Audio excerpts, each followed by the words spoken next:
ጠቅላይ ሚኒስትሩ የተወሰኑ ባለስልጣኖቻቸውን ይዘው አንዳንዶቹ በእርግጥ ባለስልጣን አይደሉም፣ የቀድሞ ባለስልጣን ናቸው። አንዳንዶቹ ደግሞ ሹመትም ገና ያልተሰጣቸው ናቸውና ብቻ ግን በጠቅላይ ሚኒስትሩ ዙሪያ ያሉ አካላት ናቸው። እነዚህን አካላት ይዘው ባሌ ላይ ለ3 ቀን ከትመው ነበር። 3 ቀን ነው የቆየው። በአብዛኛው ሶፍ ዑመር ውስጥ ያደረጉትና እዛ ውስጥ ከተሰሩ ስራዎች ጋር በተያያዘ እያንዳንዳቸው በዛ መድረክ ላይ የተገኙ አካላቶች የሰጧቸው አስተያየቶች በመንግስት ሚዲያ የሶፍ ዑመር ወግ በሚል ርዕስ ተላልፏል። በብዛት ተላልፏል። እዛ ላይ እነ ጌታቸው ረዳ አሉ፣ እነ ጻድቃን አሉ፣ እነ ዳንኤል ክብረት አሉ፣ የቀድሞ እንደዚሁ የኦህዴድ ባለስልጣናት ሁሉ አሉ፣ እነ ኩማ አሉ፣ እነ ሽመልስ አብዲሳም አሉ፣ የአሁኑ የኦሮሚያ ክልል ፕሬዝዳንት። እነዚህ ሁሉ ያደረጉት ንግግር ነው እንግዲህ የተላለፈው። በእርግጠኝነት አይታችሁታል ብዬ እገምታለሁ። ዋናው እነዚህ ሰዎች ያደረጉት ንግግር ላይ አይደለም ብዙ ቆይታ የምናደርገው። እኛ ቆይታ የምናደርገው ከዚህ ፕሮግራም ጋር በተያያዘ መነጋገሪያ የሆኑ 3 ነገሮች አሉ። አንደኛው መነጋገሪያ የሆነው ጉዳይ ጠቅላይ ሚኒስትሩ በሚያደርጓቸው እንደዚህ አይነት ጉብኝቶች ላይ እነ ጌታቸው ረዳ በብዛት እየተገኙ ነው ያሉትና ያ ምን ይነግረናል የሚለው አንድ ልንወያይበት የምንችል ጉዳይ ነው። ምክንያቱም ብዙ ጊዜ ብዙዎች ሰዎች ሲያነሱት አይተናል። በዚህ ጉዳይ ላይ ሀሳብ ሲሰጡ ወይም ጥያቄውን ሲያነሱት አስተውለናል። ተገቢ ጥያቄ ነው። በጣም መሰረታዊ ከሆነ የሆነ የፖለቲካ ጉዳይ ጋር አያይዘን በደንብ እናየዋለን። እንዲሁ ከነጌታቸው ረዳ ጋር መገናኘት ምንድነው ትርጉሙ የሚለውን ብቻ ሳይሆን አንድ ወሳኝ ከሆነ የፖለቲካ መከራከሪያ ጋር በደንብ አያይዘን በዛ አይነት መልኩ ይሄንን መነጋገሪያ የሆነ ጉዳይ እንቃኘዋለን። ሁለተኛ የአማራ ክልል ባለስልጣናት ወይንም በዚህ አሁን የሶፍ ዑመር ወግ በሚል በተላለፈው ፕሮግራም ላይ በአብዛኛው እንግዲህ ወይ የቀድሞ የኦህዴድ ወይም ደግሞ የአሁኑ የኦሮሞ ብልጽግና ባለስልጣናቶች ወይም ሰዎች ናቸው የተገኙት። ከዛ ውጪ ደግሞ እነ ጌታቸው እነ ጄኔራል ጻድቃን ወይ በትግራይ በኩል ያሉ ሰዎች ናቸው የተገኙት። በአብዛኛው ማለት ነው በአብዛኛው እና የአማራ ልሂቅ ተብለው ወይም የአማራ ባለስልጣን ናቸው ተብለው የሚታሰቡ አካላቶች ከሆነ ጊዜ ጀምሮ በጠቅላይ ሚኒስትሩ እንዲህ አይነት ጉብኝቶች ላይ ብዙ እየታዩ አይደለም፣ ወይም ከጠቅላይ ሚኒስትሩ ትንሽ ርቀዋል። እሱስ የሚነግረን ነገር አለ ወይ የሚለውን እሱንም በደንብ እናያለን። ከዛ ውጭ ጠቅላይ ሚኒስትሩ ያደረጉት ንግግር አለ፣ እንዲሁ መነጋገሪያ የሆነ ማለት ነው። ከሰላም ጋር በተያያዘ ያደረጉት ንግግር አለ። ሽፍትነት የነበረ አሁንም ራሱ ሊቀጥል የሚችል ነው በሚል ሀገሪቱ ውስጥ እየተደረጉ ያሉ የትጥቅ እንቅስቃሴዎችን ከሽፍትነት ጋር አያይዟቸዋል። እነዚህ ነገሮች ያስቀየሟቸው ሰዎች አሉ፣ ጉዳዩን መነጋገሪያ ያደርጉታል። ሰው በዚህም ላይ ያለንን ሀሳብ አስተያየት እንለዋወጣለን ማለት ነው። እነዚህን 3 መነጋገሪያ ጉዳዮች መሰረት አድርገን ከሶፍ ዑመር ወግ ጀርባ ምን አለ የሚለውን ለመመለስ እንሞክራለን። የመጀመሪያው እውነት ነው፣ ከቅርብ ጊዜ ወዲህ ጠቅላይ ሚኒስትሩ በሚገኙባቸው መድረኮች፣ ጠቅላይ ሚኒስትሩ በሚገኙባቸው ቦታዎች እነ ጌታቸው ረዳን ማየት ለዚሁም ለጠቅላይ ሚኒስትሩ በጣም ቅርብ በሆነ አይነት መልኩ በጣም የተለመደ ጉዳይ ሆኗል። በጣም የተለመደ ጉዳይ ሆኗል እና ብዙ ሰዎች በተለያየ አይነት መንገድ ይሄ ነገር ምንድን ነው ሲሉ ይስተዋላል። ጠቅላይ ሚኒስትሩ ጋር የነበራቸው ቆይታ ማነው ሁኔታ እነ ጌታቸው ረዳ ማለት ነው በጦርነቱ ወቅት ላይ የነበረውን ነገር አንዳንድ ሰዎች ከግምት ያስገቡና ሆም ብለው ጠቅላይ ሚኒስቴሩ የሚናገሩበትን እድል ለነ ጌታቸው ረዳ በመስጠት ራሳቸውን እንዲያሞግሱ ማለት ጠቅላይ ሚኒስቴሩን ማለት ነው እንዲያሞግሱ በማድረግ እየተበቀሏቸው ነው የሚሉም አንዳንድ እንደዚህ አይነት አስተያየት ሰጪዎችን አይቻለሁ። እንደውም እውነት ለመናገር አብዛኛው ሰው በዚህ አይነት መልኩ የሚረዳው ይመስለኛል። ምክንያቱም በአብዛኛው በተቃውሞ ጎራው በኩል ያለ አካል ጠቅላይ ሚኒስቴሩን የሚያይበት መንገድ ሙሉ በሙሉ ማለት ይቻላል ኔጌቲቭ ነው። ጠቅላይ ሚኒስቴሩ ሴረኛ ናቸው፣ ጠቅላይ ሚኒስቴሩ ቂመኛ ናቸው፣ ጠቅላይ ሚኒስቴሩ በቀለኛ ናቸው። እንደዚህ አይነት ኔጌቲቭ የሆኑ ስም ነው የተሰጣቸው በተቃውሞ ጎራው በኩል። ስለዚህ በእርግጠኝነት እነ ጌታቸው ረዳን እየተበቀሉ ነው። ትላንት ጌታቸው ረዳን እንደዛ ሲል እንዳልነበር አሁን ይኸው እንዲህ ላደረጉት በቁጥጥራቸው ስር አደረጉት በሚል እየተበቀሉት ነው የሚለው ትርጉም እውነት ለመናገር ለዛኛው አይነት ጎራ በደንብ ስሜት የሚሰጥ ምልከታ ነው። እኔ ግን በዛ አይነት መልኩ አይደለም የማየው። እንደውም ጠቅላይ ሚኒስቴሩ እንዲሁ ባደረኩትኝ ክትትል ከቅርብ ጊዜ ወዲህ ጠቅላይ ሚኒስቴሩ ሌሎች ጉዳዮች ላይ ሳይሆን በጣም ራሳቸው ላይ ያተኮሩ እንደሆነ ነው የሚሰማኝ። በቀል፣ ቂም ብዙ ጊዜ ከራስህ ውጪ ሌሎች ላይ ትኩረት ስታደርግ የሚኖር ጉዳይ ነው። ጠቅላይ ሚኒስቴሩ ግን አንድ የሆነ ነገር ላይ በጣም ፎከስድ እየሆኑ እንደሆነ ነው የሚሰማኝ። እነ ጌታቸው ረዳ አብረዋቸው እንዲሆኑ የተፈለገበት ምክንያት ከዛ ጋር የተያያዘ እንደሆነ ነው የሚሰማኝ በአንድ በኩል ማለት ነው። በሌላ መልኩ ግን ወይም ደግሞ በሌላ በኩል ደግሞ ጠቅላይ ሚኒስቴሩ እነ ጌታቸው ረዳን ማቅረባቸውና ከነሱ ጋር በደንብ መታየት ከነሱ ጋር ያላቸውን ግንኙነት በደንብ ማጠናከር በራሱ የጠቅላይ ሚኒስቴር አብይ አህመድን የፖለቲካ አካሄድ በደንብ የሚያሳይ አድርጌ ወስጄዋለሁ። ከዚህ ከሁለተኛው ጀምራለሁ። ብዙ ጊዜ በኢትዮጵያ ፖለቲካ ውስጥ ፖለቲካ ወይም ፖለቲከኞችን የምናይበት መንገድ ካሉበት ማህበረሰብ ወይንም ደግሞ ካሉበት ቡድን ጋር አያይዘን ነው። በአብዛኛው የፖለቲካ ልሂቅ የኢትዮጵያን ፖለቲካ የሚመለከተው አንተ የትኛው ካታጎሪ ምድብ ውስጥ ነው ያለው የሚል ሲተነትንም ግንኙነት አሊያንስም ሲፈጥር ጠላትነትም እንደዚሁ ሲፈጥር ማዕከሉ ይሄ ነው። ወይ ኦነግ ነህ፣ ወይ ህወሓት ነህ፣ ወይ ብልጽግና ነህ፣ ወይ ፋኖ ነህ። እንደዛ ነገር እንደ ግለሰብ አትታይም። ብዙ ጊዜ እንደ ግለሰብ አይደለም። የሆነ ታርጋ ወይም የሆነ ታፔላ የግድ ያስፈልጋል።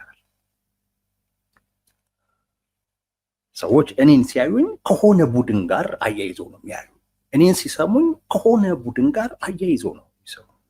የሆነን ቡድን ፍላጎት ማስፈጸም እንጂ እንደ ግለሰብ የሀሳብ ነፃነት አለኝ ብሎ እንደሚያምን አንድ ግለሰብ አልታየም።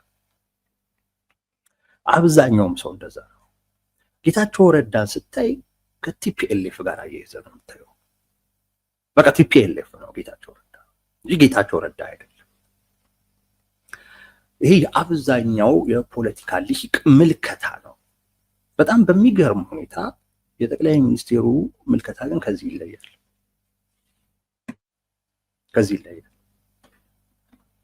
ጠቅላይ ሚኒስቴሩ እንደ ግለሰብ ነው የሚያየው። እንደ ግለሰብ ከኔ ጋር ተባብሮ ሊሰራ ይችላል ወይስ አይችልም የሚለው እሱን ነው ጠቅላይ ሚኒስቴሩ የሚያዩት። ከነጌታቸው ረዳ ጋር ያላቸው ቅርበት ለኔ በደንብ የሚነግረኝ ጉዳይ ይሄ ነው እና አንድ የሆነ ጉዳይ ላይ እመጣላችኋለሁ። በጣም አከራካሪ የሆነ ጉዳይ ላይ ጌታቸው ረዳን ሲያዩት እንደ ጌታቸው ረዳ፣ ቲፒኤልኤፍን ሲያዩት እንደ ቡድን አይደለም ጠቅላይ ሚኒስቴሩ የሚያዩት። እዛ ውስጥ ስላሉ ግለሰቦች ነው ጠቅላይ ሚኒስቴሩ የሚያስቡት። ዶክተር ደብረጽዮን እንዴት አይነት ሰው፣ ፈትለወርቅ እንዴት አይነት ሴት ነች፣ ጌታቸው ረዳ ምን አይነት ሰው ነው? ይሄንን ነው የሚያዩት። እዛ ውስጥ ከኔ ጋር አብሮ ሊሄድ የሚችል ሰው ምን አይነት ሰው ነው? የትኛው ሰው ነው ለኔ ስጋት የሚሆን የኔን ስልጣን ሊቀበል የማይችል እና ለኔ ስጋት በመሆን ደረጃ ላይ ያለው አካል የትኛው ነው?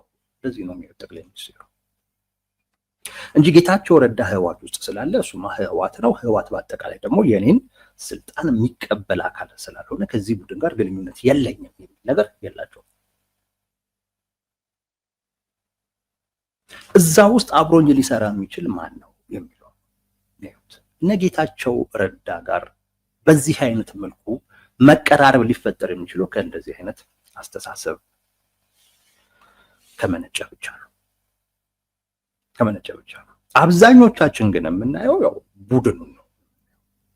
ቡድን ለጠቅላይ ሚኒስትር አብይ አህመድ ይመስለኛል የተወሰኑ ግለሰቦች የሚያስቡት ነገር ትክክል እንደሆነ እንዲሰማቸው እና አቅም እንዲኖራቸው ወይንም ደግሞ የስልጣን ፍላጎታቸውን ለማሳካት ብለው የሚፈጥሩት ስብስብ እንጂ የሆነ የጋራ ራዕይ ኖሯቸው ለዛ ኮሚትድ ሆነው በዛ ዙሪያ ላይ እስከ ጥግ ድረስ ተግባብተው የሚፈጥሩ ስብስብ አይደለም። እዛ ውስጥ ያሉ ግለሰቦች የተለያየ አይነት ፍላጎት ሊኖራቸው ይችላል፣ ወይም ደግሞ የጋራ በሚሉት ጉዳይ ላይ የተለያየ አይነት አረዳድ ሊኖራቸው ይችላል እና እዛ ውስጥ ማን ከኔ ጋር ሊሰራ ይችላል የሚለውን ነው የሚያስቡት። ይህን ጉዳይ ያመጣሁት ዝም ብዬ አይደለም። በኢትዮጵያ ፖለቲካ ውስጥ አንድ አከራካሪ ጉዳይ አለ። ያው እንደምታዩት በኢትዮጵያ ፖለቲካ ውስጥ ዳርና ዳር ሆነው እየተሳሳቡ ያሉት በአንድ በኩል ቲፒኤልኤፍ በአንድ በኩል ብልጽግና ናቸው። በሁለቱ መካከል ያለ የመሳሳብ ውጤት ነው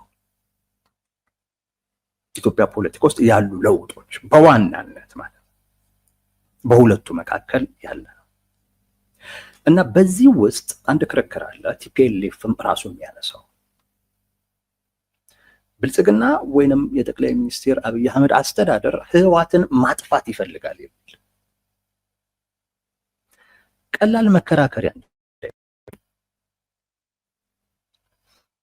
ማጥፋት ይፈልጋል ቲፒኤልኤፍ ብልጽግና ማጥፋት ይፈልጋል የሚለው ብዙውን ጊዜ ቲፒኤልኤፍን ተከላካይ አድርጎ ለማቅረብ የሚደረግ ሙከራ አለ። ቲፒኤልኤፍን ተጠቂ አድርጎ የማቅረብ ሙከራ አለ። ቲፒኤልኤፍ ለመትረፍ ሲል የሚታገል አካል ተደርጎ እንዲታይ የሚቀርብ መከራከሪያ አለ። ለምሳሌ ከሻዕቢያ ጋር የፈጠረውን ጥምረት በሚመለከት ቲፒኤልኤፍ የህልውና አደጋ ውስጥ ነው ያለው። አሁን ደግሞ በአቅም ረገድ ስለተዳከመ ከዚህ የህልውና አደጋ ለመውጣት ሲል አጠገቡ ያገኘውን ሁሉ ሊይዝ ይችላል የሚሉ አሉ እና እኛም እንደዛ ብለን እንድንረዳው የሚፈልጉ ሰዎች አሉ። ወደዚህ አይነት መረዳት ውስጥ ይዞን የሚሄደው ብልጽግና ቲፒኤልኤፍን ማጥፋት ይፈልጋል የሚለው አረዳድ። እንደዛ ብለህ ከተረዳህ እውነቴን ነው የምልህ ቲፒኤልኤፍ እያሳዘነ ነው። ምን አድርጎ ትላለህ? ይሄን ሌላው ሲሆን እያደረገ አይደል? ባለፉት 27 ዓመታት እንደዚህ እንዴ? ለባለፉት 27 ዓመታት ቲፒኤልኤፍ ብቻ ነው እንዴ ያን ሁሉ ኃጢአት ቲፒኤልኤፍ መሸከምና ለዛ ዋጋ መክፈል ያለበት እሱ ብቻ ነው እንዴ ወደሚል አይነት ነገሮች ነው ሄደው።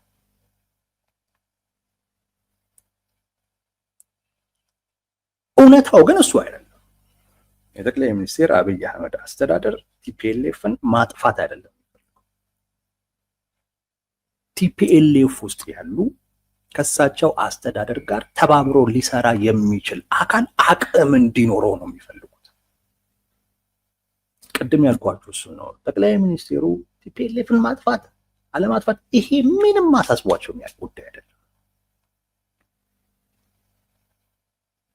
ብቻ እዛ ውስጥ ከጠቅላይ ሚኒስትሩ ጋር ተባብሮ ሊሰራ የሚችል እና ለእሳቸው ስልጣን ስጋትና አደጋ ሊደቅን የማይችል አካል ጎልቶ እንዲወጣበት እሱ እንዲቆጣጠረው ነው እንጂ ፍላጎታቸው ቡድኑን እንደ ቡድን ማጥፋት አይደለም። ቡድኑን እንደ ቡድን ማጥፋት ቢፈለግ ኖሮ እነ ጌታቸው ረዳ አቅም እንዲያገኙ ብዙ ባልተሞከረ ነበር።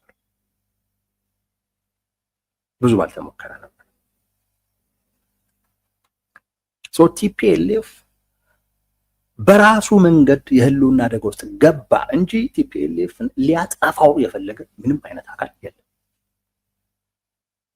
የለም።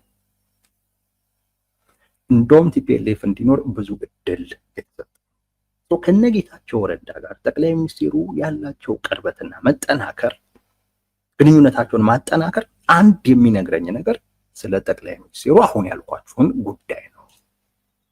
ጠቅላይ ሚኒስትሩ አንድን ቡድን እንደ ቡድን የሆነን ግለሰብ ካለበት ቡድን ጋር ወይም ከሚወክለው ማህበረሰብ ጋር አያይዘው ሳይሆን ያ ራሱ ግለሰብ እንደ ግለሰብ ነው የሚያዩት።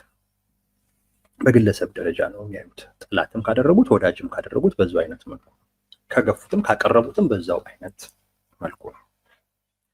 ይህን የሚናገር ጉዳይ ነው ከነጌታቸው ረዳ ጋር ያለው ቅርበት ወይም እነጌታቸው ረዳን ወደፊት የማምጣቱ ጉዳይ። ይሄ ስለሳቸው የሚናገረው ጉዳይ ነው። ዋናው ግን ከነጌታቸውን ወደፊት የማምጣቱ ጉዳይ ጠቅላይ ሚኒስትሩ አሁን ላይ ትኩረት ከሚያደርጉበት ጉዳይ ጋር የተያያዘ ነው። ጠቅላይ ሚኒስትሩ አሁን ላይ ትልቁ ትኩረታቸው ትግራይ ላይ ከዛም ሲያልፍ ኤርትራ ላይ ነው ወይም የባህር በር ላይ ነው። አሁን የጠቅላይ ሚኒስትሩ ትኩረት ወይ ትግራይ ላይ ነው አንድ፣ ከዛም ከፍ ሲል የባህር በር ላይ ነው። ትግራይም ላይ የሆነው ከዛው ጋርም በተያያዘ ነው፣ ከባህር በር ጋር በተያያዘ ነው። በዋናነት የጠቅላይ ሚኒስትሩ ትኩረት አሁን ላይ የባህር በር ላይ ነው። ይሄን የባህር በር ለማግኘት በሚደረገው ጥረት ውስጥ እንቅፋት እየሆነ ያለው ቲፒኤልኤፍ ነው። ይሄን የቲፒኤልኤፍ ሰዎች የማይወጡት ጉዳይ ነው። ነገር ግን ከሻዕቢያ በላይ ነው።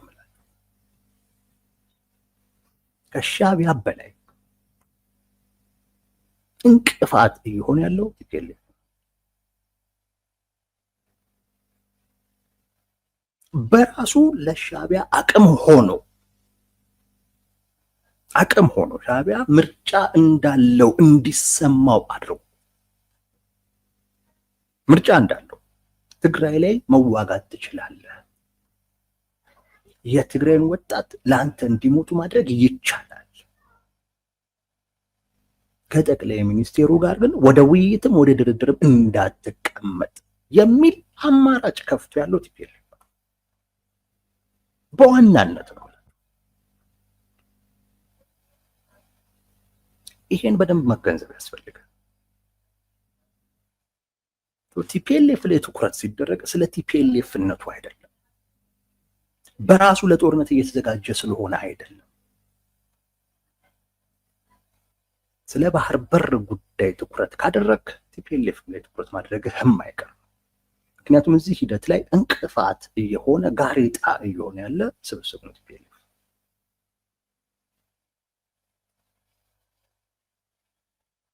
አንደኛ ኢትዮጵያ በውስጥ ጉዳይ እንድትጠመድ በማድረግ፣ ሁለት ለሻዕቢያ አማራጭ እንዳለው ወይም አማራጭ በመፍጠር የትኛውም አምባገነን የትኛውም በኃይል የሚያምን አካል ተገዶ ካልሆነ በስተቀር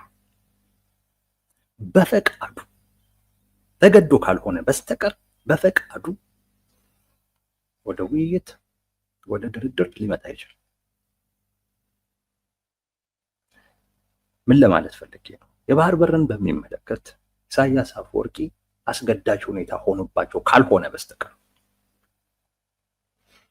ስልጣን ላይ ያሉበት አንዱ ጉዳይ ከዛ ጋር የተያያዘ በመሆኑ ምክንያት ኢትዮጵያን የባህር በር ማሳጣት ተልዕኳቸው በመሆኑ የስልጣናቸው ተልዕኮ እሱ በመሆኑ ወደ ውይይት ወደ ድርድር ሊመጡ የሚችሉት ሲገደዱ ብቻ ከአቅም ጋር አያይዘው አቅምን ከግምት አስገብተው ያዋጣኛል አያዋጣኝም የሚለውን ስሌት ሰርተው እንደማያዋጣቸው ሲረዱ ብቻ ነው ወደ ውይይት ወደ ድርድር ሊመጡ የሚችሉት። እዚህ ውስጥ አዋጭ ሊሆን ይችላል የሚል እሳቤ እንዲፈጠር ያደረገው ቲፒኤልኤፍ ሌላ አይነት ኢኩዌዥኑን የቀየረው ቲፒኤልኤፍ ከሻዕቢያ ጋር ጥምረት ፈጥሮ ትግራይ ላይ መዋጋት የሚችልበት የትግራይን ወጣት መጠቀም የሚችልበትን እድል ፈጥሯል ቲፒኤልኤፍ። ጠቅላይ ሚኒስትሩ ትኩረታቸው ባህር በር ላይ ነው። ግን እዛ ላይ ትኩረትን ስታደርግ ቲፒኤልኤፍን ወደኋላ ወይም ደግሞ ከኢኩዌዥኑ የምታወጣው ስብስብ አይደለም። ኢኩዌዥን ውስጥ አለ፣ እዛ ስሌት ውስጥ አለ ቲፒኤልኤፍ። እነ ጌታቸው ረዳ እነ ጄኔራል ጻድቃን ይሄንን አካል በማዳከም ረገድ ትልቅ ሚና አላቸው። ጠቅላይ ሚኒስትሩ ጎን የምታዩቸው ከጠቅላይ ሚኒስትሩ ጋር በጣም ተቀራርበው የምታዩቸው በዚህ ምክንያት እነ ጌታቸው ረዳ ለራሳቸውም ህልውና ሲሉ ለራሳቸውም የፖለቲካል ሰርቫይቫል ሲሉ ቲፒኤልኤፍን ማሸነፍ ለነሱ የአማራጭ ጉዳይ አይደለም። ዋናው አሁን ላይ ተፈላጊ ያደረጋቸው ጉዳይ እሱ ነው። ከዛ ጋር ተያይዞ ደግሞ በሚገርም ሁኔታም ጥሩ ስራም እየሰሩ ነው። ጥሩ ስራ እየሰሩ ነው። ቲፒኤልኤፍ መግለጫ ባወጣ ቁጥር የእነሱን ስም ሳይጠራ አያልፍም። መጌታቸው እነ ጻድቃን ባይልም እነዚህ ተላላኪዎች ግን ይላሉ። ያ እየሰሩት ያለ ስራ የፈጠረበት ተጽዕኖ ነው በዛ ደረጃ ሪአክት እንዲያደርግ እያደረጉ ያለ። ዋናው የጠቅላይ ሚኒስትሩ እነ ጌታቸውን ያቀረቡበት ምክንያት ከዚህ ጥቅም ጋር ተያይዞ ቲፒኤልኤፍን ማዳከም፣ ቲፒኤልኤፍ ትግራይ ላይ ያለውን አቅም ማሳነስ፣ ትግራይ ለቲፒኤልኤፍ የምትመች ሳትሆን የምትጎረብጥ አይነት ክልል እንድትሆን ማድረግ፣ ትግራይ ላይ ቲፒኤልኤፍ እንደ አንድ የፖለቲካ ስብስብ እንጂ እንደ ገዢ እንዲታይ የፈቀደውን አይነት ሁኔታ መገልበጥ፣ እንደዛ እንዳይታይ ማድረግ። በዚህ ረገድ ብዙ ስራ ሰርተዋል። ለዛም ነው ቅርርቡ ባይዘዌ የሶስት ቀኑ ጉብኝት ከጀርባ የነበረውን ከዚህ ጋር የተያያዙ ጉዳዮች የተወሰኑበት አቅጣጫ የተሰጡበት ነው። በዚህም ምንም አይነት ጥርጥር የለም። ቲፒኤልኤፍን በሚመለከት ያለው ሁኔታ የተገመገመበት፣ የሰራዊቱ ተቃውሞ የተገመገመበት፣ አቅጣጫ የተሰጠበት፣ አንዳንድ ውሳኔዎች የተወሰኑበት ቆይታ ነበር። የሶስት ቀናቱ ቆይታ ተፈናቃዮች የሚመለሱበትን ሁኔታ እንደዚሁም አንዳንድ አካላቶችን ተጠያቂ ማድረግ በሚቻልበት አይነት ሁኔታ ላይ የመከረ ነበር። የሶስት ቀናት ቆይታ እንደሰማችሁት ጉብኝት ብቻ ነበር። አንዱ የጠቅላይ ሚኒስትር አብይ አህመድ ባህሪ እንደዚህ አይነት ጉብኝቶችን በዛ አይነት መልኩ ነው ፖለቲካ የሚሰሩት እንጂ እንዲቆጭ ብለው ተሰብስበው አይደለም። ኢንፎርማል በሆነ አይነት መንገድ እየጎበኙ አንዴ አንዱን እየጠሩ ነው ፖለቲካ የሚሰሩት። የሶስት ቀናቱ ቆይታ ያ አይነት ነገር ብቻ ሳይሆን ፎርማልም በሆነም አይነት መልኩ የመከሩበትም ጭምር። በዋናነት ትግራይ ውስጥ የተፈጠሩ አዳዲስ እድሎችን እንዴት መጠቀም እንደሚቻል እና የሚፈለገውን ውጤት እንዴት ማምጣት እንደሚቻል በደንብ የተመከረበት ጉዳይ ነው። ከዛም ባለፈ እንደውም ቦታ ሁሉ የተደለደለበት፣ ፕሬዝዳንቱ ላይ የተመረጠበት የትግራይ ጊዜያዊ ፕሬዝዳንት እንደዛ አይነት ቆይታ ነበር። እንደዛ አይነት ቆይታ ነበር እና ቅርርቡ ከዛ ጋር የተያያዘ ነው ልላችሁ ፈልጌ ነው። ቲፒኤልኤፍን ማዳከም የሁለቱም አካላት የጋራ ፍላጎት ነው በዚህ ወቅት ላይ። ይሄ ያገናኛቸዋል። ደጋግመው አብረው ሊታዩ የሚችሉበት እድል ወደፊትም መኖሩ አይቀርም። አሁንም ያለው ከዚህ ጋር በተያያዘ ነው።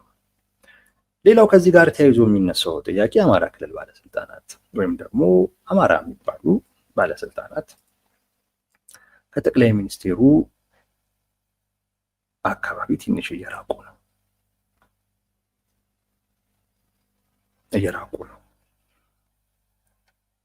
ይሄ ነገር ለምን ብለው አንዳንድ ሰዎች ጠይቋል። በትክክልም ደግሞ መጠየቅም ያለበት በትክክል አሁን በዚህ ወቅት ጠቅላይ ሚኒስትር አብይ አህመድ ጌታቸውን የትግራይ ለሳቸው ቀረብ ብሎም ከሳቸው ጋር አብሮ መስራት ፍላጎት ያላቸውን የትግራይ ልሂቃንን እያቀረቡ ነው። at the same time የአማራ ልሂቃን ትንሽ እየተገፉ ነው። ግን ለምን የሚለው ነው ወሳኙ ጥያቄ እንጂ የሚታየው ነገር እሱ ነው። ጠቅላይ ሚኒስትር አብይ አህመድ ጋር ፎቶ መነሳት ትልቅ ፖለቲካ ነው። አብሮ መታየት ትልቅ ፖለቲካ ነው። ንግግራቸውን ብቻ ሳይሆን እንቅስቃሴያቸውን ጭምር ፖለቲካዊ ትርጉም ሰጥቶ መረዳት የበለጠ ለመገንዘብ ይረዳል። እና ለምን የአማራ ልሂቃኖች ጠቅላይ ሚኒስትሩ ዙሪያ ላይ ጠፍተዋል? ኢቭን ምክትል ሊቀመንበሩ ማነው? ምክትል ጠቅላይ ሚኒስትሩ የሉም። እንዲህ አይነት ጉብኝት ላይ አይጠፉም ነበር። ኦልሞስት ተተክተዋል ማለት ይቻላል። አንዳንዶቹም ትንሽ ወደ ኋላ ተገፍተዋል ካሉ። ለምንድን ነው ከተባለ ባለፈው ያልኳችሁ ነው። አማራ ክልል ላይ ያሉ የመንግስት ውስጥ ያሉ ባለስልጣናት ወይም ከዛ ክልል መጡ የሚባሉ መንግስት ውስጥ ያሉ ባለስልጣናት በጠቅላይ ሚኒስትሩ በዚህ ሰዓት ላይ ሸክም ናቸው። ዛትማች ፋይዳ የላቸው፣ ያን ያክል ጥቅም የላቸው። ከባህር በር ጋር በተያያዘ አጀንዳ ስለሌላቸው አይደለም። እንደውም የሚወክሉት የማህበረሰብ ክፍል የባህር በርን ጉዳይ፣ የቀይ ባህርን ጉዳይ በጣም ትልቅ አጀንዳው አድርጎ ለረጅም ጊዜ ሲያቀነቅን የነበረ የህብረተሰብ ክፍል ነው የአማራው ማህበረሰብ። እና ቀይ ባህር ላይ ትኩረት ያደረገ የባህር በርን አጀንዳው ያደረገ አንድ መንግስት ይሄንን ማህበረሰብ ለመያዝ ምንም ማመንታት ውስጥ አይገባም። ከመያዝም ውጪ አማራጭም ብዙም አይኖርም። ያን ለማድረግ መስራቱ የማይቀር ነው።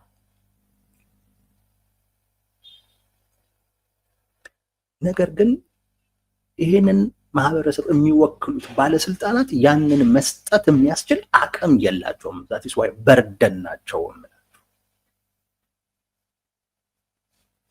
ያን መስጠት የዚህን ማህበረሰብ ድጋፍ ለጠቅላይ ሚኒስትሩ መስጠት የሚችሉ አይደሉም። ያ አይነት አቅም የላቸውም። ኢብን ራሳቸው ክልል ላይ ሰላምን፣ ጸጥታን ማስጠበቅ የቻሉ አይደሉም።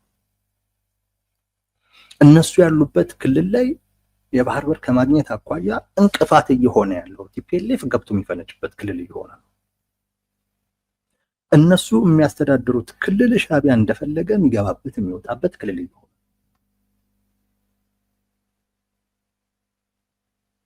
ያ ክልል አሁን ባለበት አይነት መልኩ እንኳን እየቀጠለ ያለው በመከላከያ አቅም እዛ ያለው ችግር እንዳይፈታ በማድረግ ረገድ ራሳቸው ባለስልጣናቶቹ የራሳቸው ችግር አለባቸው። ችግር ፈጣሪ ጭምር ናቸው፣ እንቅፋት ናቸው። በርደን ናቸው ለጠቅላይ ሚኒስትሩ በዚህ ወቅት። አሴት አይደሉም፣ ሊያቢሊቲ ናቸው። ሊያቢሊቲ ናቸው። ጠቅላይ ሚኒስትሩ እየገፏቸው ያሉበት አንዱ ምክንያት ያ ነው። እየገፏቸው እያራቋቸው ያሉበት ምክንያት ከነዚህ ባለስልጣናት ሊያገኙት የሚችሉት ነገር ምንም የለም። በነገራችን ላይ ጠቅላይ ሚኒስትር አብይ አህመድ ትራንዛክሽናልም ናቸው። ትራንዛክሽናልም ናቸው። ምን አገኝበታለሁ ነው? ምን ይሰጠኛል? ምን ይጠቅመኛል? እኔ በግል ከያዝኩት ራዕይ ጋር እኔ ላሳካ ከምፈልገው ጉዳይ ጋር ከስልጣኔ ጋር በተያያዘ ያ ሰው ምን ይጠቅመኛል? ጤናማ ነው አስተሳሰቡ። ስህተት ነው እያልኳችሁ እንዳይመስላችሁ፣ የሆነ ኔጌቲቭ አድርጋችሁ እንዳትወስዱት። አብዛኛው ሰው እንደውም እንደዚህ ይመስለኛል። እና በዚህ ወቅት ላይ የአማራ ክልል ባለስልጣናት መስጠት የሚችሉት እምብዛም ነገር የለም። ከዛ አንጻር እየተገፉ ነው ያሉት። እንደው ቢችሉ ራሱ እነዚህ ባለስልጣናት ራሳቸውን እንኳን ቢችሉ ጥሩ ነበር። ራሳቸውን ቢችሉ ግን ራሳቸው ሽፍታ የሚሏቸውን አካላቶች አደብ ማስገዛት እንኳን አልቻሉም። እና የክልሉን ሰላም ጸጥታ ማስጠበቅ እየቻሉ አይደለም። ከዚህ አንጻር እየተገፉ ነው። በዚህ ሰዓት ላይ ከአማራ ባለስልጣናት ይልቅ እነ ጌታቸው እነ ዶክተር ደብረጽዮን ወይንም ከሳቸው ጋር ከጠቅላይ ሚኒስትሩ ጋር በትብብር መስራት የሚፈልገው የትግራይ ልሂቅ የበለጠ ለጠቅላይ ሚኒስትር አብይ አህመድ ይጠቅማቸዋል።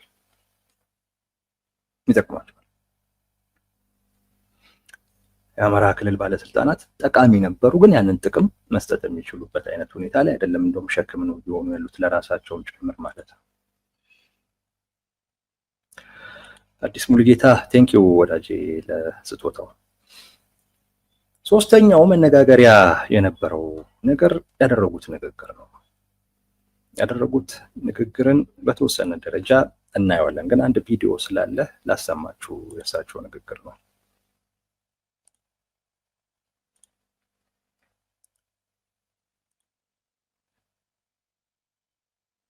ኢትዮጵያ ውስጥ ሰላም የለም፣ ሰላም መቅደም አለበት፣ መሰራት አለበት የሚል በተለያየ መንገድ ኮንሰርን ተነስቷል። ትክክል ነው። ሰላም ለልማት መሰረት ነው፣ ያስፈልጋል። ግን በግልጽ መናገር የምፈልገው ነገር ዛሬ የኛ ምርጫ ምን እንደሆነ እዚህ ያላችሁ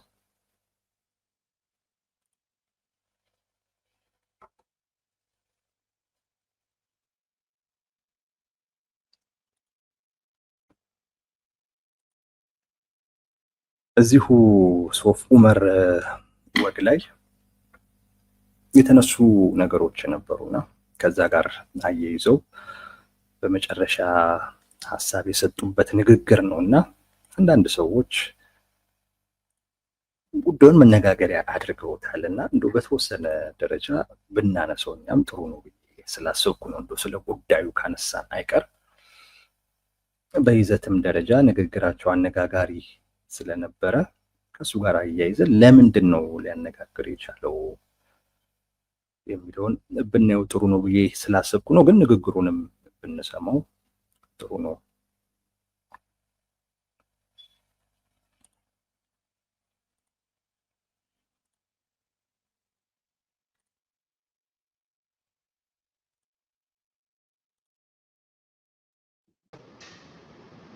ሰላም የለም፣ ሰላም መቅደም አለበት፣ መሰራት አለበት የሚል በተለያየ መንገድ ኮንሰርን ተነስቷል። ትክክል ነው። ሰላም ለልማት መሰረት ነው፣ ያስፈልጋል። ግን በግልጽ መናገር የምፈልገው ነገር ዛሬ የኛ ምርጫ ምን እንደሆነ እዚህ ያላችሁ ሰዎች መገንዘብ አለባችሁ። ምርጫችን ምን እንደሆነ ካልገባችሁ መንገዳችን ለየቅል ነው የሚሆነው። ሁለት አርሶ አደሮች ነበሩ። አንደኛውም አርሶ አደር ሌላኛውም አርሶ አደር ፈጣሪ ወይ እባክህን ዝናብ አዝንብ እያሉ ይለምናሉ። ሁለቱም ለእርሻቸው ዝናብ አስፈላጊ ስለነበረ፣ ነገር ግን አንደኛው እየለመነ ምናልባት ፈጣሪ ጸሎቴን ሰምቶ ያዘነበው እንደሆነ ብሎ ቦይ ይቀዳል፣ እየቆፈረ ይለምናል። አንደኛው ጧት ተነስቶ ይለምናል፣ ማታ ይለምናል፣ አይቆፍርም፣ ቦይ አላዘጋጀም። ከሆነ ጊዜ በኋላ ኃይለኛ ዝናብ መጣ። ያ እየለመነ ይጠብቅ የነበረው መልስ አገኘ። ያ እየለመነ ይቆፍር የነበረው መልስ አገኘ። መልሱ ምንድነው? የመጀመሪያው አርሶ አደር ማሳውን በሙሉ ያ ኃይለኛ ዝናብ አጣጥቦ ወሰደበት። ለጸሎት ምላሽ አግኝቷል፣ ስላልተዘጋጀ ግን ተበልቷል። ይሄኛው ሁለተኛው እየጸለየ የቆፈረው ዝናቡ ሲመጣ የሚያስፈልገውን አስቀርቶ የማያስፈልገውን አደጋ ሊያስከትል የሚችለው ኃይል ደግሞ በዚያ ቦይ ውስጥ አለፈ፣ ሰርቫይቭ አደረገ። የኛ ምርጫ እንደሱ ነው። ሰላም እንዲመጣ እንለምናለን፣ ሰላም እንዲመጣ እንሰራለን። ሰላም እስኪመጣ ግን አንቀመጥም፣ እናለማለን። ምርጫችን እንደሱ ነው። ብዙዎች ሰላም እያሉ ኢትዮጵያ ውስጥ ባለፉት 100 ዓመታት ሰላም አልነበረም። አሁን ፌስቡክ እና ዩቲዩብ ስላለ በየቀኑ ስለምንሰማው ነው እንጂ የበዛው ሰላም አልነበረም። የአፄ ቴዎድሮስ ታሪክ ዘመቻ ነው። የአፄ ዮሐንስ ታሪክ ዘመቻ ነው። የመንግስቱም በኋላም የነበረው ሽፍታ ኢትዮጵያ ውስጥ ጠፍቶ አያውቅም። ወንበር ለማጽናትና ሽፍታ ለማሳደድ 100% የደከሙ መሪዎች ሶፍ ዑመርን ዘንግተውታል። ትርፍ ያገኘነው እሱን ነው። ሽፍታ ባህል ስለሆነ እያጠፋ ነው። በአንድ እጃችን እናለማለን ካላልን በቀር ራሱ የምንመኘውን ሰላም አናመጣም፣ አናጸናም። ሰላም ከልማት ውጭ አይጸናም።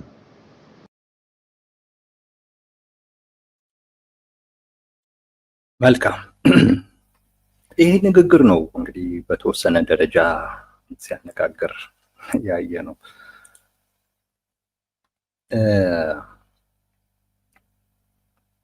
አንዳንድ ሰዎች በትክክል ተረድተውታል የጉብኝቱን ዓላማ፣ ወይም ደግሞ እነ ጌታቸው እነ ጄኔራል ጻድቃን አሁን ካልኳቸው የኦሮሞ ክልል ባለስልጣናት ጋር መገናኘታቸው ጥሩ ስሜት ያልፈጠረባቸው አካላቶች አሉ። እና ምን አይነት የሆነ ሽንቁር ነገር እንፍጠር በሚል ይመስለኛል እንግዲህ ለምሳሌ አሁን እነ ጄኔራል ጻድቃን ሰላማችን ላይ ደግሞ ከሰራን በቃ ኢትዮጵያ በጣም ትልቅ ተስፋ አላት የሚል ንግግር ተናግረዋልና ጠቅላይ ሚኒስትሩ በዛ ንግግር ደስተኛ እንዳልሆኑ አድርገው አንዳንድ ሰዎች ሲያወሩት አይቻለሁ። ኩማ ደመቅሳም ልክ እንደዚሁ ከሰላም ጋር የተያዘ አንድ ጉዳይ አንስተዋል። በዛም ብዙም ጠቅላይ ሚኒስትሩ ደስተኛ እንዳልነበሩና አሁን የሰማችሁትን ንግግር ጠቅላይ ሚኒስትሩ የተናገሩት ለነሱ ምላሽ በሚመስል አይነት መልኩ ያቀረቡት ሰዎች አሉ። ግን አብዛኛውን ፕሮግራሙን ግን ካያችሁት እውነት ለመናገር ያንን አይነት መረዳት ለማግኘት ትቸገራላችሁ በጣም። እነዚህ ሰዎች ምን በእነዚህ አካላት መካከል ምን እናድርግ ነው? የቲፒኤልኤፍን አብዛኛውን መግለጫ የምታዩት ከሆነ ሁለት አካላትን ይጠቅሳል። አንድ ራሱ ብልጽግና በስም አይጠራውም፣ ጠላት ይለዋል። ሁለት ተላላኪ የሚላቸው ደግሞ እነ ጌታቸው ረዳ ደግሞ በቃ ትልቅ ችግር ትልቅ ጠላት ተደርገው የተቆጠሩት እነዚህ ናቸው። የነ ጌታቸው የነ ጄኔራል ጻድቃን ከብልጽግና ጋር አብሮ መሆን በጣም የረበሻቸው አካላቶች አሉ። እነዚህ አካላቶች አስቀድሞ ቢያስቡ ኖሮ ባልገፏቸው ነበር።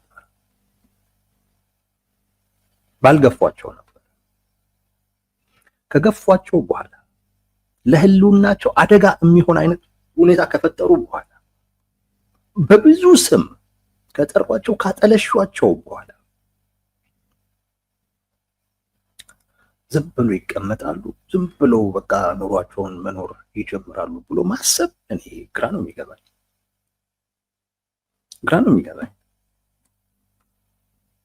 ሰው እኮ ናቸው፣ የሆነ ስሜት እኮ አላቸው፣ የሚጎዳ ነገር እኮ አላቸው።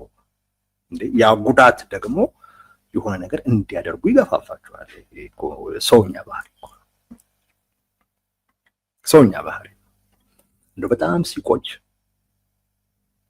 ነገሩ በጣም ሲያልፍ ያን ቂም መያዝ እና ያን በቀል ለመወጣት መፈለግ ትርጉም የሌለው ወቅትና ሁኔታ ሲፈጠር ያኔ ሊረሳ ይችል ይሆናል እንጂ አሁን ትኩስ በሆነበት አይነት ወቅት እነ ጌታቸው ረዳ እነ ጄኔራል ጻድቃን ዝም ብሎ ልጃቸውን አጣጥፎ ይቀመጣሉ ብሎ ማሰብ በጣም የሚገርም ነው። ያንን የሚያስቡ ሰዎች ሽንቁር ለመፍጠር ሁሉ ጊዜ ይሞክራሉ። እና ጠቅላይ ሚኒስትሩ ሰላም ኖሮ አያውቅም ነው ያሉት። እውነትም ነው፣ ኖሮም አያውቅም። መቼ ኖሮ ያውቃል ኢትዮጵያ ውስጥ ሰላም? መቼ ኖሮ ያውቃል? በኢህአዴግ ጊዜ ሰላም ነበር? እንደዚያ የሚያስቡ ሰዎች አሉ። ያኔ ሰላም ነበር፣ ያኔ ደህንነቱ ጠንካራ ነበር፣ ያኔ ኢህአዴግ ጠንካራ ነበር፣ በዛ ምክንያት ሰላም አስፍኖ ነበር በኃይልም ቢሆን ብለው የሚያስቡ ሰዎች አሉ። ብልጽግና በኃይልም ቢሆን ሰላም ማስፈን አልቻለም፣ ይሄ ድክመቱን ያሳያል ብለው የሚከራከሩ ሰዎች አሉ። ግን እኔ አንድ ነገር ልንገራችሁ፣ የሆነ ጊዜ ብዬው አውቃለሁ ይሄን ነገር፣ ግን ሰዎች በደንብ ቢያስቡት እወዳለሁ። በኢህአዴግ ጊዜ የነበሩ ተቃዋሚዎችንና አሁን በብልጽግና ጊዜ ያለውን ተቃዋሚ ብታዩ በጣም የተለያየ ነው። በኢህአዴግ ጊዜ ተቃዋሚ የነበረው አካል ለአንድነት ይሰራ የነበረ አካል፣ የኢትዮጵያ አንድነት ተሸርሽሯል፣ ተዳክሟል፣ ነገሮች በዚሁ የሚቀጥሉ ከሆነ ኢትዮጵያ ልትፈርስ ትችላለች በሚል ብሔርተኝነትን የሚጠየፍ እና አንድነትን ለመፍጠር የሚተጋ ነበር። የሚከፋፍል አልነበረም። ልዩነት ላይ የሚሰራ አልነበረም። አንድነት መፍጠርም ስለሚፈልግ የሚፈልገውን ኢህአዴግ የሚባለውን አካል ለማውረድ የትኛውንም አይነት መንገድ የሚጠቀም አልነበረም። ምን ያስባል? ኢህአዴግን ማውረድ ይፈልጋል። አት ዘ ሴም ታይም የኢትዮጵያን አንድነት ደግሞ መጠበቅ ይፈልጋል። ስለዚህ የኢትዮጵያን አንድነት በማይጎዳ አይነት መልኩ እንዴት ልጣለው በሚለው ስሌት ውስጥ አንዳንድ ነገሮችን፣ አንዳንድ እድሎችን ያሳልፋል ማለት ነው። በኃላፊነት ስሜት ኢህአዴግን መጣል የሚችልበት እድል እንኳን ቢኖር ኢትዮጵያን ስለሚጎዳ እያለ ይተወዋል። ፍላጎቱ ነው እንደዛ እንዲያስብ የሚያደርገው። በኋላ ግን ወደ መጨረሻው አካባቢ ግን በዚህ አይነት የኃላፊነት ስሜት መንቀሳቀስ በተወሰነም ደረጃ ማለት ነው፣ የፎረሹበት አጋጣሚ የለም እያልኩ አይደለም፣ ግን አግሬሲቭሊ ፖለቲካ አልሰሩበት። በኋላ ግን በኃላፊነት ስሜት በተወሰነም ደረጃ መንቀሳቀሱ ኢህአዴግን ስልጣን ከማራዘም አኳያ ምንም ስላልጠቀመ አንዳንዶች አይ ሌላው ብሔርተኛ ሆኖ እኛ ብቻ ኢትዮጵያ እያለን የምንቀጥልበት ምንም ምክንያት የለም፣ እንደሚሉትም ከኢትዮጵያ ተጠቃሚ እኛ ብቻ የነበርን ነው የሚያስመስልብን ብለው ወደ ራሳቸው ብሔርተኝነት ሄዱ። አንዳንዶቹ ደግሞ ይሄ አንድነት እያለን አንድ ኢህአዴግን ዝም ብለን ከሌሎች ጋር ግንኙነት መፍጠር የምንችልበት እድል እያለ እንደዛም መታገል እየቻለን ያንን እድል ማሳለፍ የለብንም በሚል ከኢትዮጵያ ታሪካዊ ጠላቶች ጋር ሁሉ ግንኙነት ፈጥር እንኳን ከነሱ ጋር አይደለም ከሰይጣንም ጋር ቢሆን አብረን እንሰራለን በሚል ተቀጠሉ። ወደ መጨረሻው አካባቢ ነው። ይሄ ከሆነ በኋላ ኢህአዴግ 5 ዓመት አልቆየም። 5 ዓመት አልቆየም። እንደዚህ አይነት ለውጦች ከተከሰቱ በኋላ እነዚህ አካላት ታግለው ተኩሰው ወይም ሰልፍ ወጥተው ባይሆንም ግን ይሄ አይነት የአመለካከት ለውጥ ግን በሀገሪቱ ውስጥ ለውጥ እንዲመጣ አስገዳጅ የሆነ ሁኔታን ፈጠረ። ራሱ ኢህአዴግ አሁን በዚህ አይነት ሁኔታ ሊቀጥል አልችልም፣ የአንድነት ጉዳይን ችላ ብዬ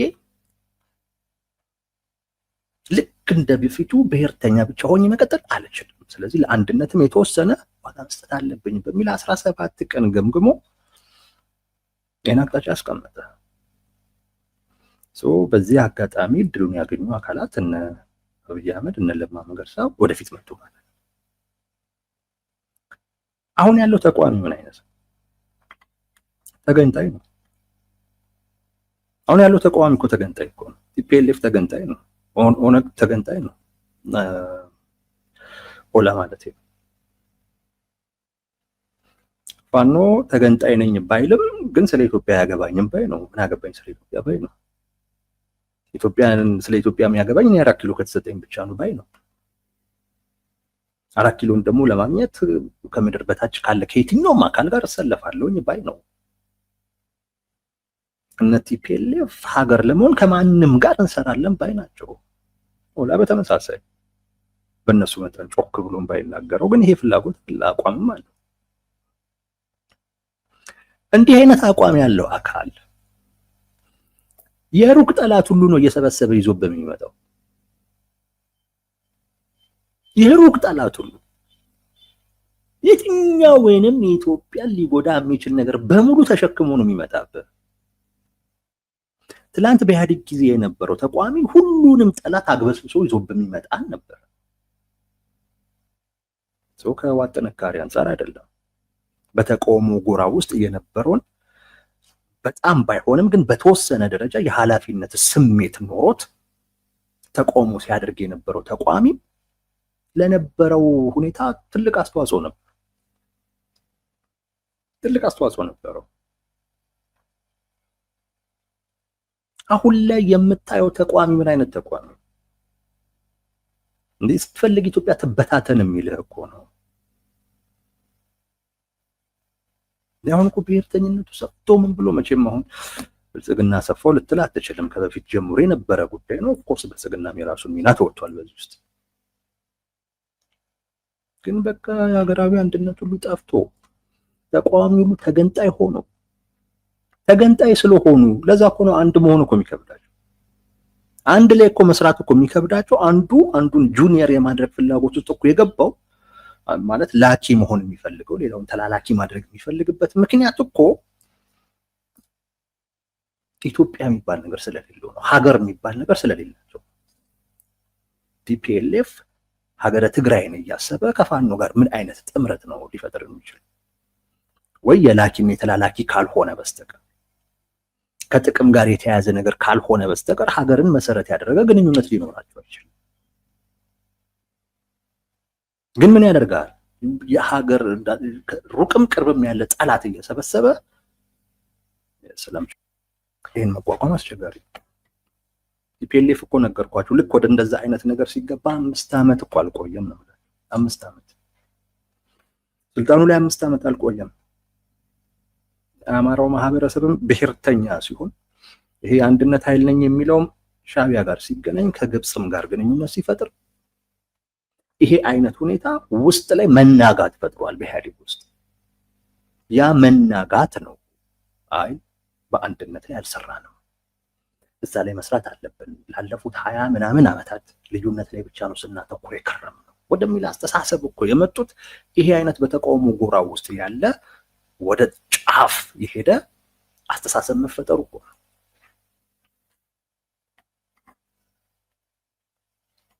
እና በዛን ወቅትም ቲፒኤልኤፍ ጉልበት ስላለው ኢህአዴግ አቅም ስለነበረው አይደለም በሱ መንገድ የሚመጣ ከየትኛውም ጠላት ጋር ተገናኘችም ቢሆን ሀገር ቢፈርስም ይፍረስ የሚል ተቋሚ ስላልነበረውም ነው። አሁን ያለው ተቋሚ ግን አስቸጋሪ ነው። ይሄ ግን ማለት ብልጽግና ልንረዱ ይገባል ማለት ግን እንዳልሆነ ተረዱልኝ። አሁን ያለው ብልጽግና ደግሞ ትላንት የነበረው አይነት ኢህአዴግም አይደለም። ትላንት የነበረው ኢህአዴግ ያልነበሩት አይነት አቅሞች ወይም ደግሞ አዳዲስ ነገሮች ያሁኑ ብልጽግና ይኖረዋል ወይም ሊኖረው የሚችልበት እድል አለ። ዓለም አቀፋዊ ሁኔታዎች ሁሉ ተቀይረዋል። እሱን ሁሉ ተጠቅሞ ደግሞ ችግሩንም ደግሞ መፍታት የራሱ የብልጽግና ፋንታ ነው። ግን እናነጻጽር ግን ከተባለ አንዳንዶች ወደ ነበረው ቦታ ሊመልሱን የሚፈልጉ ሰዎች ለምን ይህን እንደሚያደርጉ አላውቅም። የነበረውን ነገር እኮ ስታስታውስ የሚበሳጭ ሰው አለ፣ የሚናደድ ሰው አለ። በሆነ አይነት መንገድ የነበረውን አይነት ነገር ማሞገስ ስትፈልግ የሚበሳጭ ሰው አለ እና ከራስህም ላይ ነው እየገፋህ የምትሄደው።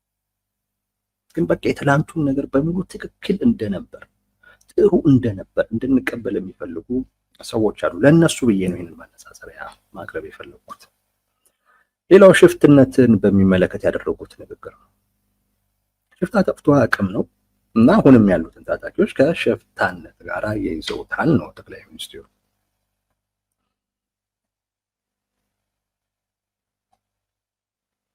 አይደሉም ወይ ነው መልሱ። ምን ማለት ነው ሽፍታ? ሽፍታ እኮ ማለት በቃ ወይ ከሰራው የሆነ ወንጀል ሰርቶ በዛ ወንጀል እንዳይጠየቅ ብሎ መሳሪያ ይዞ ጫካ የሚገባ ነው። ወይ ለሆነ ፐርሰናል ቂም ነገር ኖሮት መበቀል ፈልጎ ምናምን ጫካ የሚገባ ነው። በቃ እኮ ሽፍታ እኮ ማለት ከሀገር ጋር በተያያዘ ሲሆን ለራስ ጥቅም ብሎ መሳሪያ ይዞ ጫካ የሚገባ ነው እና ህዝብን የሚያስጨንቅ ነው። ያው ታጣቂዎች ከዚህ የተለየ ምን ያደርጋል? ቲፒኤልኤፍ ከዚህ ምን ያደርጋል? የተለየ ነገር ቲፒኤልኤፍ ምን ያደርጋል?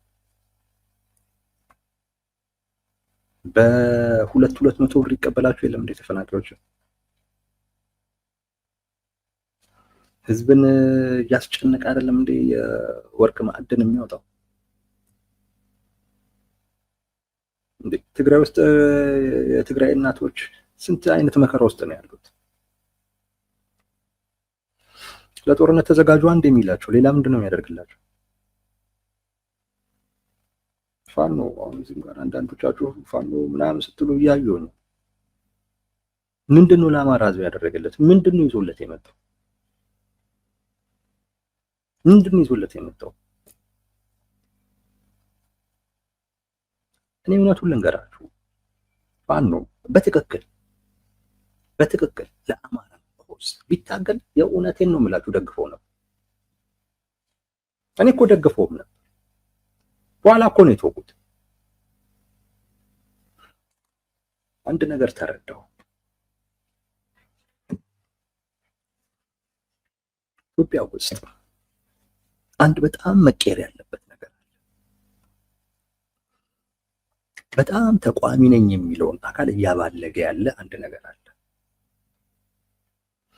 በቃ መንግስትን ስለተቃወምክ ብቻ ተቋሚውን የመደገፍ ግዴታ እንዳለብህ እንድታስብ የሚያደርጉ ነገር አለ።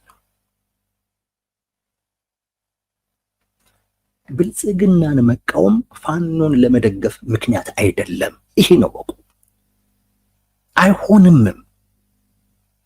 ብልጽግናን መቃወም፣ ብልጽግናን መጥላት ህወሓትን ለመደገፍ ምክንያት አይሆንም። አይሆንም። ህወሓትም ፋኖም በለው የየትኛውም ተቋሚ ሊደገፍ የሚገባው ሊደገፍ የሚያስችል ነገር ካለው ብቻ ነው። ካልሆነ አትደግፈው፣ ይተወው። ሲፈልግ ትግሉ ይተወው። ለራሱ ብሎ እንጂ ለማንም ብሎ እኮ አይደለም። ይተወው። ምን ሆነ? በቃ ብልጽግናን ከጠላህ፣ ብልጽግናን ከተቃወምክ ሌላውን ተቋም የመደገፍ ግዴታ አለብህ የሚለው አመለካከት እዛ መሬት ላይ ያለውን ተቋሚ እንደፈለገ እንዲሆን ፈቀደለት። ሰው አንዱ ብድቅ ይልና ይመጣና የምን ድርድር ነው? ድርድር ገለመሌ ምናምን የሚባል ነገር ብሎ ይናገራል። አሁን ይህን እንድትደግፍ ትገደዳለህ። አንተም እኮ የትግሉ ባለቤት ነህ። ይኸውልህ አማራ ክልል ውስጥ በሚደረገው ትግል ውስጥ አንተም ባለቤት ነህ። እንደ ባለቤት ነው ራስን መቁጠር። እኔ አሁን ባለቤት ነኝ። እኔ ማንም አረጋገጠልኝ አላረጋገጠልኝ ግድ አይሰጠኝም እሱ። እኔ ባለቤት ነኝ። አንድ ፋኖ ነኝ የሚል አካል ወጥቶ አማራ ክልል ውስጥ ያለን ትግል የሚጎዳ አይነት ንግግርም ሆነ እንቅስቃሴ ሲያደርግ ወጥቼ ይናገረዋል። ያ ማለት እኔ ብቻ ሳልሆን ብዙዎቻችን ይሄን ብናደርገው ለአማራ ህዝብ ነው የምታገለው የሚል አካል ራሱን እያመቻቸ ራሱን እየቀረጸ እያስተካከለ ይመጣል። ካልሆነስ እንደፈለገ ነው የሚለው። እሱ እንደፈለገ ያወራል። አንተ እሱን ትክክል ለማድረግ ትደክማለህ። ይሄ ካድሬ ስራ ነው። ልንገራችሁ፣ ካድሬ ማለት መንግስት ጋር ያለ ብቻ እንዳይመስላል። እንደውም አብዛኛው ተቋሚ ላይ ካድሬ አለ። የዘመነ ካሴን ንግግር ትክክል ለማድረግ አደባባይ ላይ ወጥቶ የሚጋጋጥ ሰው ካድሬ ነው። ስህተት የሆነውን ንግግሩ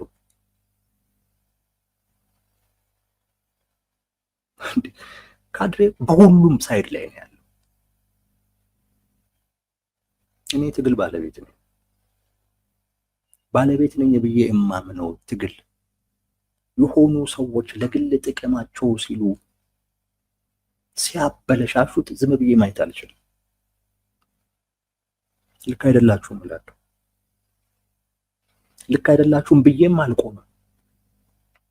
የማይተው ደግሞ ከሆነ ቁጥር አንድ ተቃዋሚያቸው ሆናለሁ። እኔ ለብቻዬ ስለማደርገው እንጂ ብዙዎቻችን ብናደርገው ኖሮ ቲፒኤልኤፍ ዛሬ ስርዓት የያዘ ኃይል በሆነ ነበር። ፋኖ ዛሬ ስርዓት የያዘ ኃይል በሆነ ነበር። አንድ ለመሆን ባላለመቻሉ ቢያንስ ምክንያት ሊነግረን ነበር። አሁን ፋኖች ሲፈልጉ አንድ ልንሆን ይላሉ፣ ሲፈልጉ ደግሞ አንድ ሆነን ይላሉ፣ ከዛ ደግሞ አፈረስን ይላሉ። እንደፈለጉ ነው። አንተ አንድም ሲሆኑ ትደግፋለህ፣ ሲያፈርሱም ትደግፋለህ። እንዲህ አይነት ደጋፊ ያባልጋል። እንዲህ አይነት ደጋፊ ያለው ስብስብ ደግሞ የትም አይደርስም። እነሱ ያውቃሉ ማለት አንተም ታውቃለህ። እሱም ባሉበት መስመር ያውቃሉ፣ አንተም የምታውቀው ነገር አለ። ይሄ ይስተካከል ትላለህ። ተቃዋሚ ጎራው እንደፈለኩ ልሁን ባይሆን በቃ እንደፈለኩ ልሁን፣ የህልውና ችግር ስላለብኝ እንደፈለኩ ልሁን። ማን ወከለህ ነው? ለራስህ አንደኛ ሀገር ውስጥ እንደፈለክ መሆን አይቻልም። ትግልም ስርዓት አለ። በስርዓት ነው የምትታገለው። ስርዓት የሌለው ትግል ውጤቱ አያምረው። ውጤቱ ሁላችንን የሚጎዳ ነው። ልብ በሉ፣ ብልጽግናን መቃወም፣ ብልጽግናን መጥላት ፋኖን ለመደገፍ ዋስትና አይደለም። ፋኖ የሚደገፈው ራሱ በሚሰራው ሊደገፍ በሚችል ተግባሩ ብቻ። ፋኖ ሊተች የሚችለውም በዛው ራሱን በሚችል ገና ለገና ብልጽግናን ተቃወምልኝ ብለህ ግን ሙሉ ድጋፌን ለሱ ካልሰጠው ካልክ የሆነው ነው የሚሆነው። ምን ተፈጠረ? ተችተህ ቢሆን ወደ መስመር እንዲገቡ እንዲስተካከሉ አድርገህ ቢሆን ኖሮ ዛሬ ቅርጽ ያለው አይነት ትግል ታይ ነበር። ትግል ይሁን ምን ይሁን የማታውቀው አይነት ነገር እኮ ነው ያለው አማራ ክልል።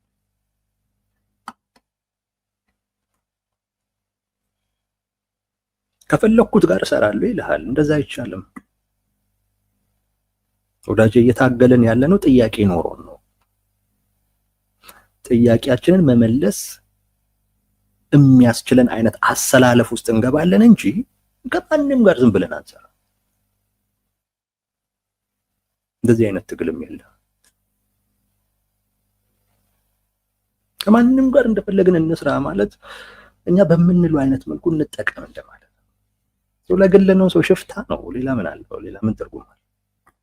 ሽፍትነት ነው። ኦላንም ይዩት። ዶም ሰሞኑን ሰምቼ ነበረ። በጣም እገታ ተባብሶ ኦሮሚያ ላይ በቅርብ ጊዜ ውስጥ እገታ ተባብሶ በቃ ዛሬ አሁን ምን ልትለው ነው? ለኦሮሞ ህዝብ ነው የሚታገለው ልትለው ነው? ይሄ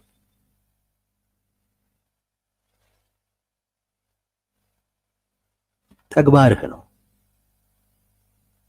ስም የሚያሰጥ እሱ። ሽፍታ ማለት የህዝብ ኮዝ ሳይኖር የህዝብ ፍላጎትን ታሳቢ ሳታደርግ ለራስህ ጥቅም ስትል መሳሪያ ይዘህ የምታደርገው እንቅስቃሴ ሽፍትነት ነው። ድሮም ነበር፣ መጠኑ ይለያይ ይሆናል። አሁን ደግሞ አለ። በህዝብ ስም ትነግዳለህ፣ ነገር ግን ለህዝብ ስትቆም ግን አትታይም። እንደውም የነገውን ትውልድ ሁሉ ዋጋ በሚያስከፍል አይነት መልኩ አንተ የራስህን ጥቅም ለማካበት ትፈልጋለህ። ትምህርት ቤት ዘግተህ እና ምን እንበለው? ይሄን ወዳጆች ምን እንበለው? ወይ ሌላ ስም አውጡለት። ግን ከሌለ ሽፍትነት ካልሆነ በስተቀር ሌላ ምንም ትርጉም የለም። አንዴ ሽፍታ ተባልክ ማለት ግን ሽፍታ ሆነህ ትቀራለህ ማለት አይደለም። መስተካከል ይቻላል። ስትስተካከል ስም ይቀየራል። ካልሆነ ግን የሆንከውን ነው የተባልከው።